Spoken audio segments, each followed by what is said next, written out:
Our next topic is pollen pistil interaction. In this pollen pistil interaction, it is the interaction of pollen grain with the sporophytic tissue, that is stigma, or you can say the interaction between pollen grain and stigmatic surface is known as pollen pistil interaction. So it begins with the pollination and ends with the process of fertilization. You know that pollination is the transfer of pollen grain from anther to the stigma of the flower, and fertilization is the fusion of haploid male gamete with haploid female gamete, formation of zygote. So this pollen pistil interaction starts with the pollination and ends with the fertilization. All the events from the deposition of the pollen grain on the stigma to the entry of the pollen tube in the ovule are referred as pollen pistil interaction. So starting from the deposition of the pollen grain during act of pollination, pollen will transfer from one flower to another flower. It is deposited on the surface of the stigma, because stigma it is receptive in nature, and this pollen grain it is easily stick up on the wall of the stigma, and it absorbs sugary substance which is present inside the stigmatic head, and that's why the volume of pollen grain it will increase in size, and it will burst in the form of tube like structure called as pollen tube. So this pollen tube it will grows towards the ovule, and there is fusion takes place. So all these events starting from deposition of the pollen grain up to the fertilization, that events are called as pollen pistil interaction. The pistil, the pollination does not guarantee the transfer of right type of pollen grain. Often wrong type also land on the stigma. So during self pollination, transfer of pollen grain from anther of a flower to the stigma of same flower of the same plant, that's why it is a sure method of pollination. But in case of cross pollination, during act of the pollination, this pollen grain transfer from one flower of one plant to another flower of another plant of different species or different variety. During that transfer, wrong type of pollen grain is also deposited on the stigma. So every time it is not possible right type of pollen grain it is stick up on the wall of the stigma. The pistil has ability to recognize and accept the right compatible pollen of the same species. So on the pistil there are some receptors, these are present. These receptor have ability to recognize and accept the right compatible pollen grain of the same species. Thus wrong type of pollen grain is discarded by the pistil. Compatibility determined by special proteins. This process involves pollen recognition followed by promotion or inhibition of the pollen grain. So wrong type of this pollen grain it is discarded by the pistil, because there are some proteins which are present on the surface of the stigma that recognizes this right type of pollen grain, and wrong type, if wrong type it is deposited on the stigmatic surface, it is discarded. This process involves pollen recognition, it is also called as pollen recognition, followed by its promotion and inhibition of the pollen. The stigmatic surface of the flower refuse other wrong type or incompatible pollen grain. A physiological mechanism operates to ensure that only intraspecific pollen germinates successfully. Only right type of the pollen grain, it will reach the stigmatic surface and it recognizes, and there is formation of pollen tube and there is fusion takes place. So it is a physiological mechanism that operate to ensure that only intraspecific pollen germinates successfully. The compatible pollen absorb water and nutrient from the surface of the stigma, germinate and produces pollen tube. So you know that when deposition of the pollen grain on the stigma it is receptive in nature. Pollen grain, it consists of exine, intine. These are the two layers present in the pollen grain. There are germ pores in the pollen grain. When this pollen grain imbibe sugary substance, the volume of this pollen grain, it will increase in size and it will burst in the form of tube like structure called as pollen tube, and this pollen tube, it consists of two male gametes. Its growth through the style, it is determined by specific chemicals. So this pollen tube, it will grows toward the ovule because there are some chemicals present in the ovule. That's why this pollen tube is attracted toward the ovule. The stigmatic surface provides essential prerequisites for a successful germination, which are absent in the pollen grain. So this recognition site, it is present on the wall of the stigma only, and this recognition site, it is absent in the pollen grain. That's why this stigmatic head, it allows only right type of pollen to fuse it. The pollen tube is finally pushed through the ovule and reaches the embryo sac. The tip of the pollen tube enter in the synergids and then ruptures to release its content. So in the ovule, embryo sac is present. This embryo sac, it consists of 3 antipodal cell, 2 synergids and 1 egg cell. In the center there is secondary nuclei is present. When this pollen tube is grows toward the ovule, it fuses with the synergid, and after fusion this pollen tube release its contents, that is 2 male gamete. These are released in the embryo sac. Due to pollen pistil interaction, intense competition develops even in compatible pollen grains or gametes. It also play an important role in the sexual reproduction and seed formation, because if there is no pollination, there is no fertilization. That's why it also play an important role in sexual reproduction and seed formation. Pollen grain can also be induced to germinate in synthetic medium. In natural condition, this pollen grain, it stick up on the wall of the stigma and germinate on the wall of the stigma due to the presence of sugary substance present in the stigma. But this is the vivo condition. But in vitro condition or in artificial medium, if you have to germinate this pollen grain in synthetic medium, sucrose solution induces pollen germination and tube growth in vitro. In addition to this, boric acid facilitates and accelerates pollen germination. So this is about the pollen pistil interaction. So this pollen pistil interaction is the interaction between pollen grain and stigmatic head.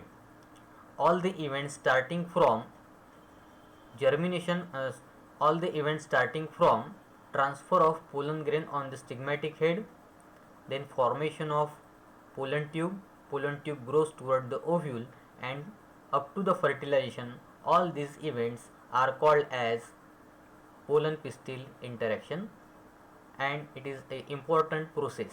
If there is no pollination, there is no fertilization takes place in the plant.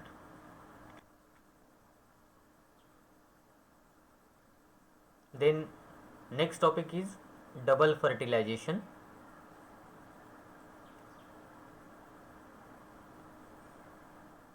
After pollen grain has reached the surface of the stigma, it germinates and forms a tube which penetrates the stigma, style, ovary chamber, and then enters the ovule. So in pollination process, this pollen grain is reached on the stigmatic surface with the help of pollinating agencies like wind, water, or with the help of biotic agents like birds, insects, or bats. This pollen grain, it is transferred on the stigmatic head, and this pollen grain imbibe sugary substance from the stigmatic head and germinate. It form a tube-like structure called as pollen tube, and this pollen tube, it penetrates toward the ovule through style, ovary chamber, and enters in the ovule.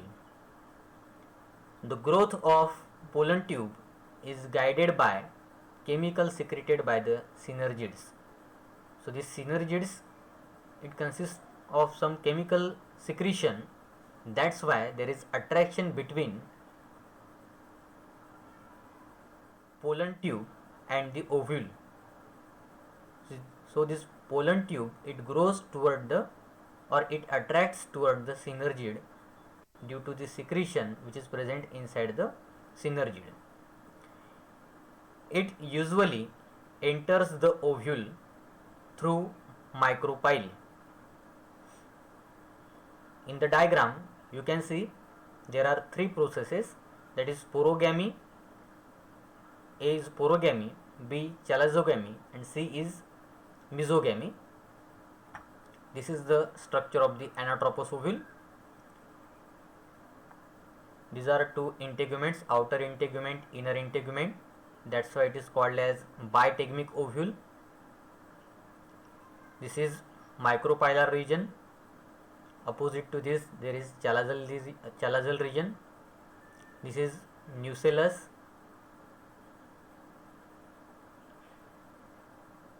Oval shape, inside the nucellus, oval shape embryo sac is present. This embryo sac, it consists of central cell called as egg cell, and these are the two synergids, that is 3 cell present toward micropylar region, 3 cell present toward the antipodal region called as chalazal region called as antipodal cell.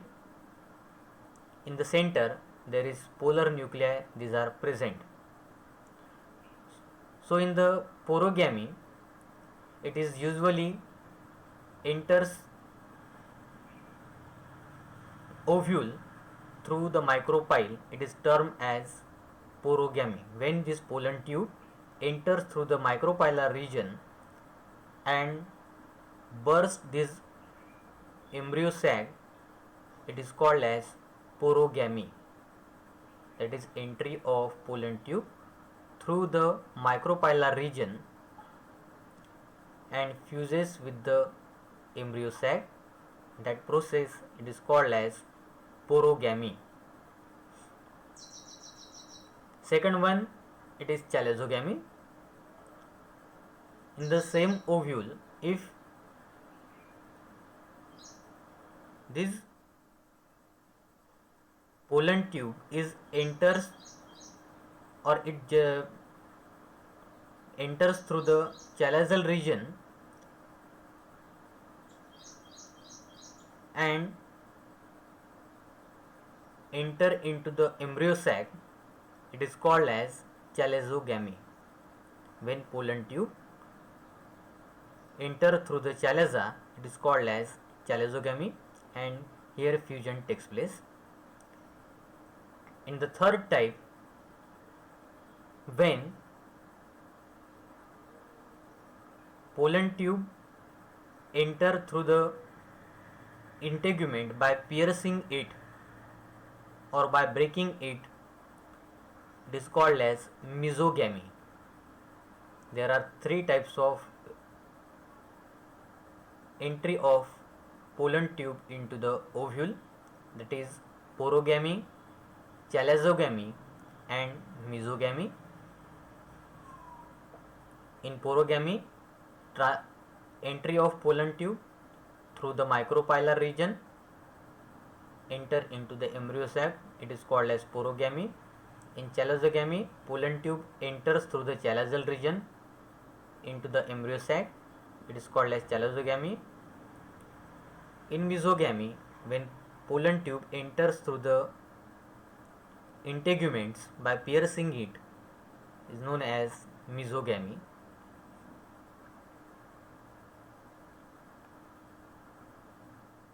The pollen tube carrying male gametes penetrates in the one of the synergids. You know that pollen grain consists of male nuclei. After mitotic division in the pollen grain, there is formation of two cell stage. One is vegetative cell and another is generative cell. This generative cell again divided with mitosis, and there is formation of two male gametes takes place. So these two male gametes, it is transfer in the pollen tube. So during act of fertilization, this pollen tube carrying male gametes that penetrate in one of the synergids, that is, you can see in the diagram, this is stigmatic head, this is pollen grain, and this is ovule, or that is gynoecium, ovary, style and stigma, and this is ovule.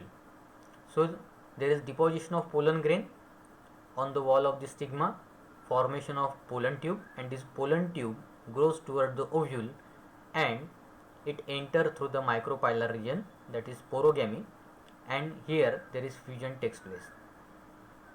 So the watery content of the synergid are absorbed by the pollen tube, which then ruptures and release the content including two non-motile male gametes. So these synergids, it consists of watery content, these are absorbed by the pollen tube, and then it ruptures and release this content including two male gametes. Two male gametes, these are present in the pollen tube and these are released in the embryo sac, is known as siphonogamy. That is, as non-motile male gametes are carried through the hollow pollen tube, is known as siphonogamy, that ensures the fertilization. Syngamy and triple fusion are two events of sexual reproduction in angiospermic flowering plant. So in syngamy is a fusion of haploid male gamete with haploid female gamete, that is egg, to produce diploid zygote. Here pollen tube, it consists of two male gametes.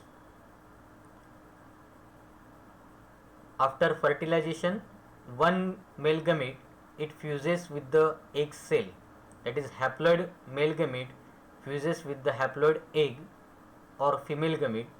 There is fusion takes place within this ovule and there is formation of zygote. It is called as syngamy.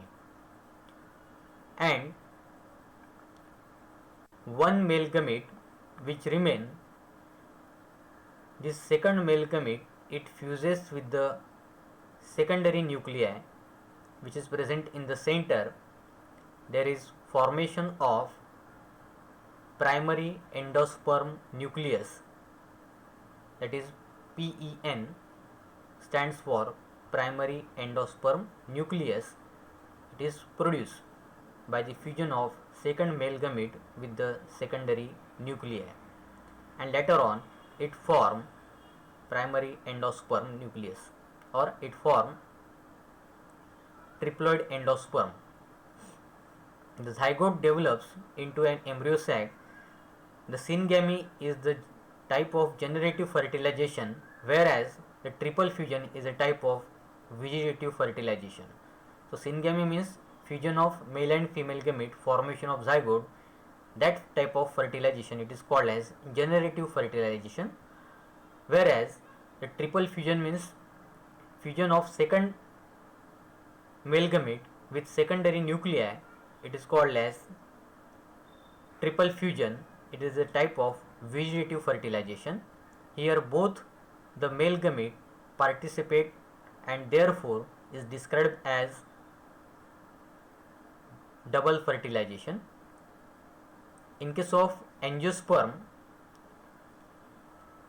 the process of double fertilization and triple fusion takes place. So double fertilization means one male gamete fuses with the egg cell. Here first fertilization takes place, formation of zygote, it is called as syngamy, and second male gamete fuses with the secondary nuclei. Here second fertilization takes place. That's why it is that process known as double fertilization. It is observed in angiosperm. Then next one, it is significance of double fertilization. It is a unique feature of angiosperm, or it is a special characteristic feature of angiosperm.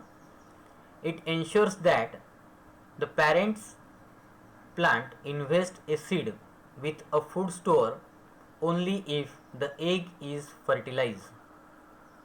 This double fertilization or seed formation, it is possible only when there is fertilization takes place. If egg is fertilized, then there is formation of seed. So it ensures that parent plant invests a seed with a food store only if the egg is fertilized. The diploid zygote develops into an embryo, which consequently develops into new plant. So you know that after fusion of male and female gamete, there is formation of diploid type of zygote, and this zygote develops into an embryo, and this embryo develops into a new plant body. The triploid primary endosperm nucleus develops into nutritive endosperm tissue. So this during act of fertilization, there is formation of zygote. This zygote form embryo, and secondary one male gamete fuses with the secondary nuclei. There is formation of primary endosperm nucleus, or it form endosperm. Primary endosperm is formed. This endosperm nourishes, or it provides nourishment for the developing embryo. It restores the diploid condition by the fusion of haploid male gamete with haploid female gamete through syngamy. So diploid chromosome number, that is 2n number of chromosome, it is maintained constant in the progeny due to the fusion of male gamete with the haploid female gamete through syngamy, and it also helps to avoid polyembryony. This is about the significance of double fertilization. Next, it is development of the endosperm.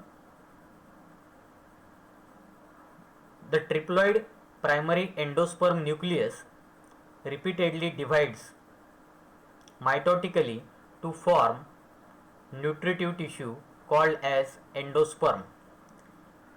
The triploid primary triploid primary endosperm nucleus repeatedly divides mitotically to form nutritive tissue called as endosperm.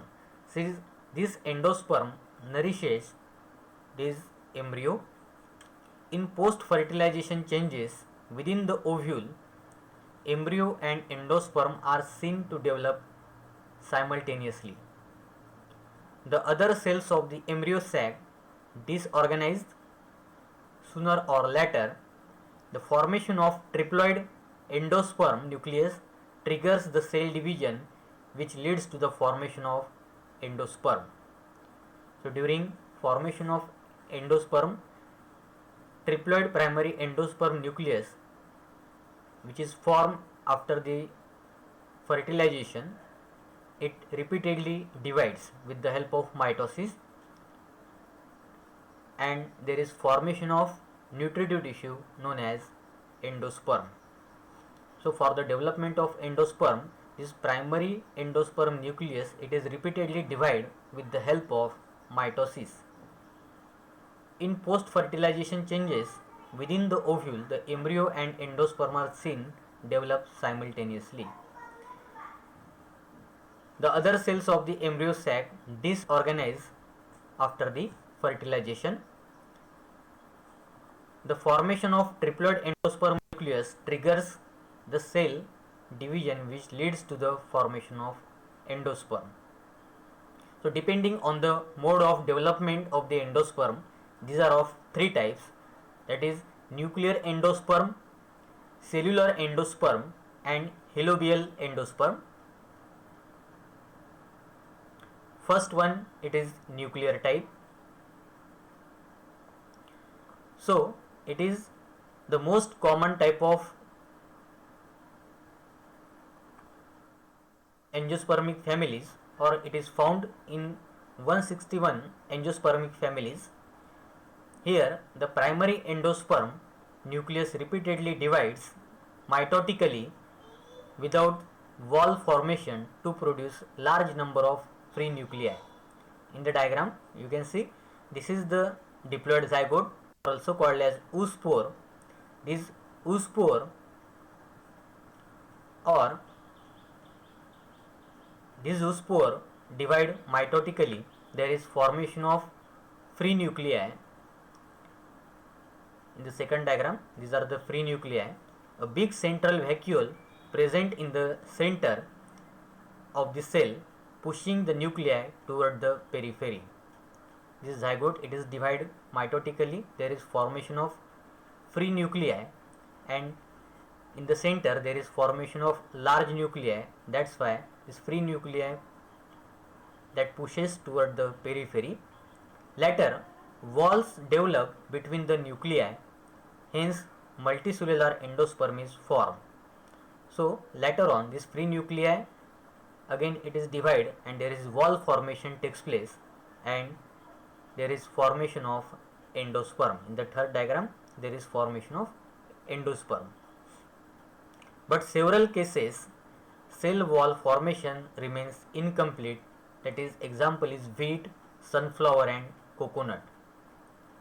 So this, in some plant, this wall formation it is incomplete, and due to this endosperm it is formed, which is also in incomplete condition. That is, example is wheat, sunflower and coconut. Coconut has multicellular endosperm in the outer part and free nucleus as well as vacuolated endosperm in the center.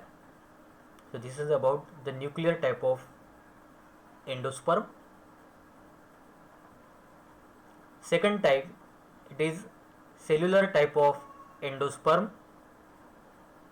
This is zygote. In some plant, division of triploid primary endospermic nucleus is immediately followed by the wall formation. This zygote divide mitotically, and this it takes place with the help of wall formation, so that endosperm is cellular right from the beginning. It is mostly observed in 72 families of the dicot as the members of Balsam Petunia adoxa. So in this type, zygote it is divided with the help of mitosis. Immediately it is followed by the wall formation, and this wall formation later on it is converted into endosperm. It is called as cellular type of endosperm, and it is observed in 72 family of the dicot plants. Third type, it is halobial type of endosperm. In this type, it occurs in order halobials of monocotyledons. Cellular endosperm it is found in dicot, while halobial type of endosperm it is generally found in monocotyledons plants. In this case, first division of the primary endosperm nucleus is followed by a transverse wall which divides the cell unequally. That is, oospore it is divided into two cell, wall formation takes place. That is, smaller cell is called as chalazal cell, and larger cell it is called as micropylar cell. Then the nuclei in each cell divide by free nuclear division, and then wall develops between nuclei in micropylar chamber. It is intermediate between cellular and nuclear type of endosperm. So this zygote it is divided with the help of mitosis. There is formation of free nuclei, and these free nuclei these are formed. There is formation of vacuole, and this free nuclei pushes toward the periphery, and it is immediately followed by the wall formation. There are formation of two cell, smaller cell it is called as chalazal cell, and larger cell it is called as micropylar cell, and it is found in Aphodilus.